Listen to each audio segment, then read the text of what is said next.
Assalamualaikum warahmatullahi wabarakatuh. Alhamdulillahilladzi farda 'alaina as-siyam linakuna minal muttaqin. Wassalatu wassalamu ala Rasulillah afdhalil anbiya'i wal mursalin. Nusalli wa nusallimu alaihi afdhalas salati wat taslim wa ala alihi wa sahbihi wa dzurriyyatihi wa ummatihi ila yaumiddin wa ba'd. Saudara-saudariku, dimanapun Anda berada, bersyukur pada Allah Subhanahu wa Ta'ala. Sampai detik ini, kita masih diperkenankan oleh Allah menjadi bagian hamba-hambanya yang beriman. Dan di antara sekian yang beriman itu, alhamdulillah, kita diberikan kesempatan oleh Allah dan diperkenankan untuk menunaikan Siyam Ramadan, khususnya di tahun 1443 Hijrah ini. Semoga puasa yang ditunaikan mendapatkan penerimaan terbaik di sisi Allah Subhanahu wa Ta'ala. Saudara-saudariku, mengapa kita mesti berpuasa? Apa yang penting di balik Siyam Ramadan ini sehingga Allah menurunkan kewajiban dan menanamkan dalam kewajiban itu pesan yang kuat agar menunaikan puasa dimaksud dengan cara yang sempurna, semampu yang bisa kita lakukan, bahkan lebih baik dibandingkan generasi terdahulu yang juga pernah menunaikan ibadah Siyam. Ketika perintah puasa diturunkan oleh Allah di hari Senin di bulan Sya'ban di tahun kedua Hijrah dengan turunnya surah kedua Al-Baqarah ayat 183 agar ibadah itu ditunaikan di bulan Ramadan, Allah berfirman, "Ya ayyuhalladzina amanu kutiba alaikumus siyam kama kutiba alal ladzina min qablikum la'allakum tattaqun." Hai seluruh orang yang beriman tanpa kecuali, mulai saat ini diwajibkan atas kalian menunaikan ibadah Siyam di bulan Ramadan nanti, sebagaimana generasi terdahulu juga mendapati kewajiban itu. Puasa ditujukan dengan harapan kalian semua dapat meningkatkan takwa. La'allakum tattaqun, diharapkan kalian semua dapat bertakwa. Itulah penutup dari ayat 183 surah Al-Baqarah yang memberikan kesan yang dalam kepada kita semua akan hakikat Ramadan, tujuan ibadah puasa.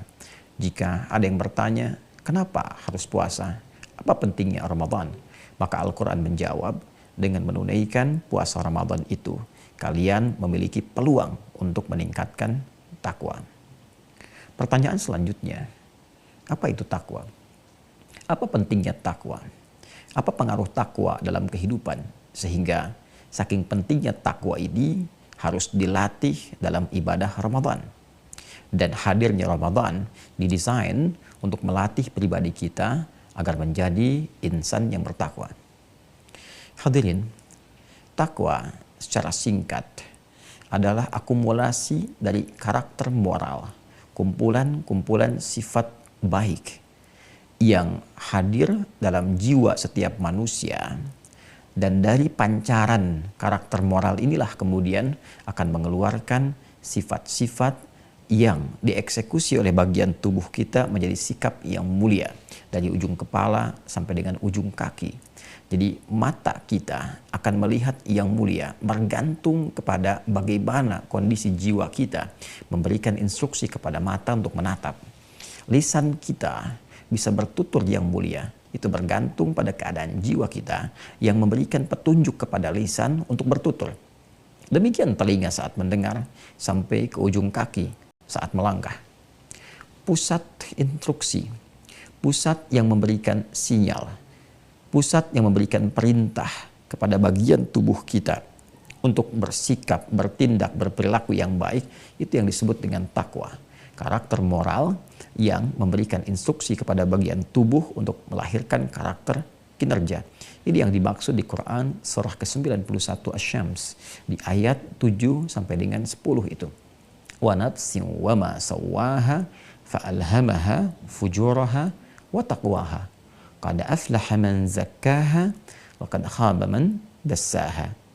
Dan aku bersumpah, kata Allah, demi setiap jiwa manusia yang disempurnakan penciptaannya. Menjadi sempurna jiwa itu saat roh masuk ke dalam jasad fisik setiap manusia.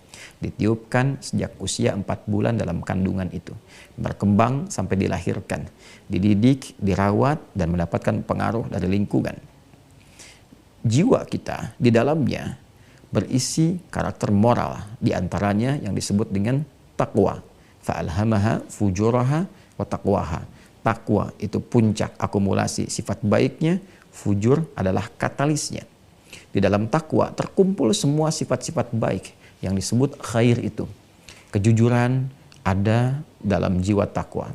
Kesabaran berkumpul dalam takwa. Rendah hati hadir dalam takwa. Demikian seluruh sifat baik, sifat khair terakumulasi, tersimpan dalam satu bagian jiwa disebut dengan takwa. Sedangkan fujur itu katalisnya yang didesain untuk mempercepat sehingga sifat-sifat mulia itu bisa keluar. Dan bentuknya adalah lawan langsung dari sifat takwa. Jika di takwa ada jujur, maka di fujur itu ada dusta. Jika di takwa ada sabar, maka di fujur ada amarah. Jika di takwa ada rendah hati, tawadhu, maka di fujur ada sombong. Allah menciptakan amarah bukan ingin menjadikan manusia pemarah, tapi untuk mempercepat, melatih supaya sabar itu muncul ke permukaan. Bagaimana mungkin ditemukan sabar kalau tidak ditemukan amarah?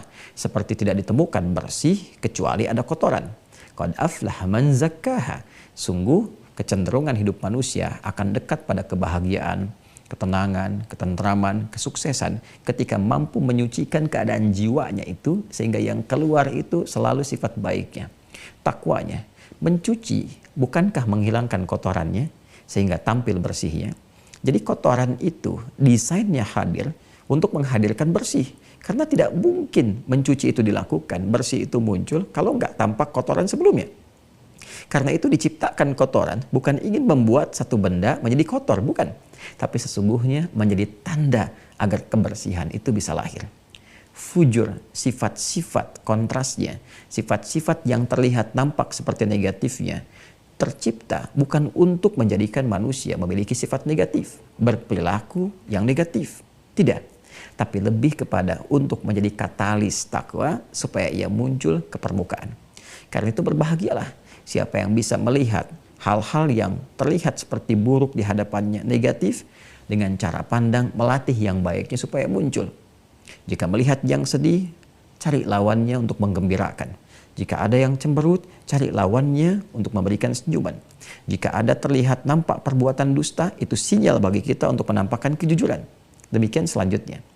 Maka siapa yang mampu mengoptimalkan sifat takwa ini, mengeluarkan semua sifat-sifat baik dalam nafasnya, ditembuskan pada kolbunya, diteruskan pada sodrunnya, lalu ditembuskan kepada akalnya yang sepersekian detik diinstruksikan kepada seluruh bagian tubuhnya.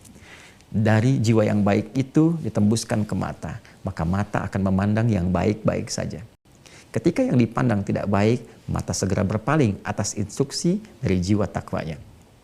Lahir, diinstruksikan ke pikirannya, maka ia akan berpikir yang mulia-mulia. Tidak ada pikiran jelek dalam pikirannya, dalam benaknya, yang terfikir konstruksi semua kebaikan-kebaikan.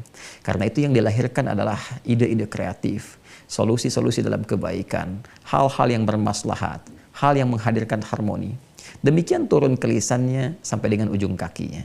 Singkatnya, dimanapun insan ini, manusia ini beraktivitas, menempat, bergaul, dan membawa spirit takwanya, karakter moral yang mulia itu, maka semua karakter kinerja yang nampak dari ujung kepala sampai ujung kakinya dipastikan dengan izin Allah akan tampil mulia. Itulah sebabnya banyak di dalam Al-Quran interaksi kehidupan kita, baik dalam konteks ibadah kita, menyembah Allah Subhanahu wa Ta'ala, pun demikian dalam konteks interaksi sosial, hubungan dengan makhluk, spirit takwa seringkali dimintakan oleh Al-Quran untuk ditampilkan ke depan.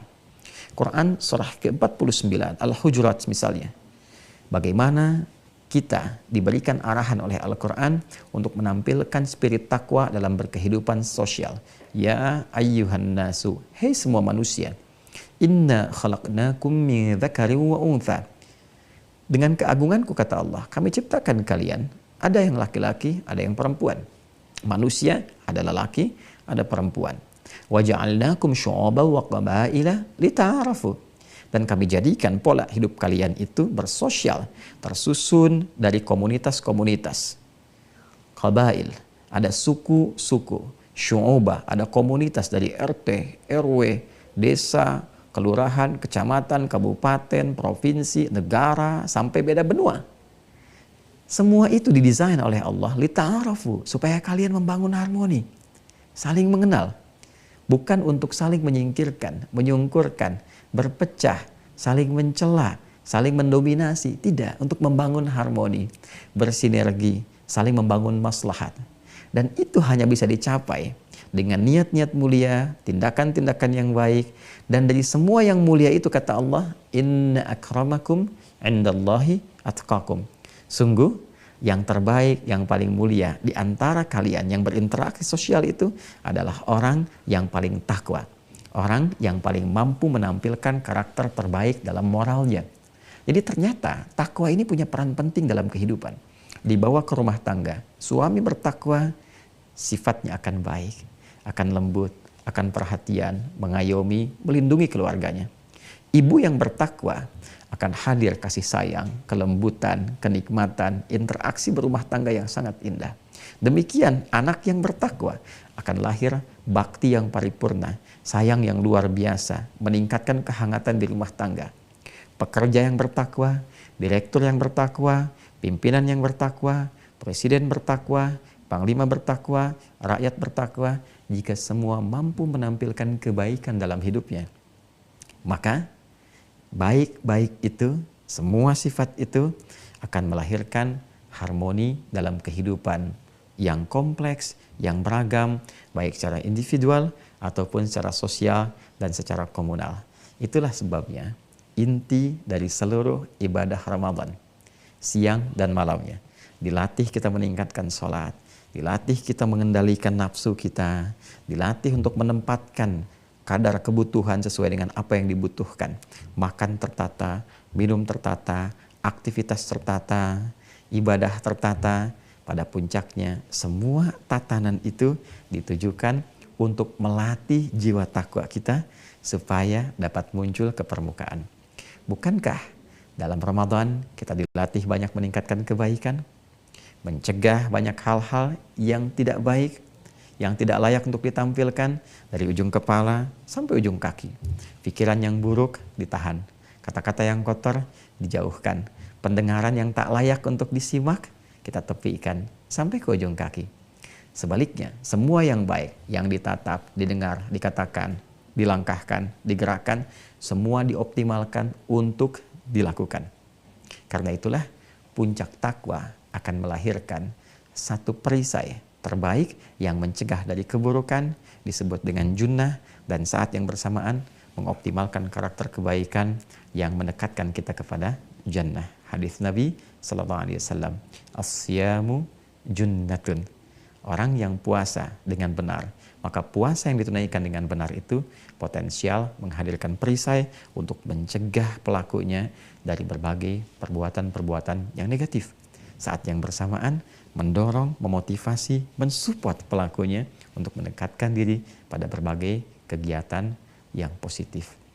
La'allakum tattaqun, supaya kalian mampu menjadi pribadi yang bertakwa. Karena itu, dari sejak mengawali puasa ini, mari kita siapkan, berlatih dengan sungguh-sungguh, yang serius, menata diri kita agar mampu menghadirkan sifat takwa yang paripurna. La ya'sunallaha ma amarahum wa yaf'aluna ma yu'marun. Pada puncaknya mampu mengerjakan segala perintah Allah dan menjauhi segala larangan Allah seperti malaikat pernah melakukannya. Bila mampu mengerjakannya, maka kedudukan kita boleh jadi akan naik di atas malaikat dan menjadikan makhluk-makhluk Allah terkasih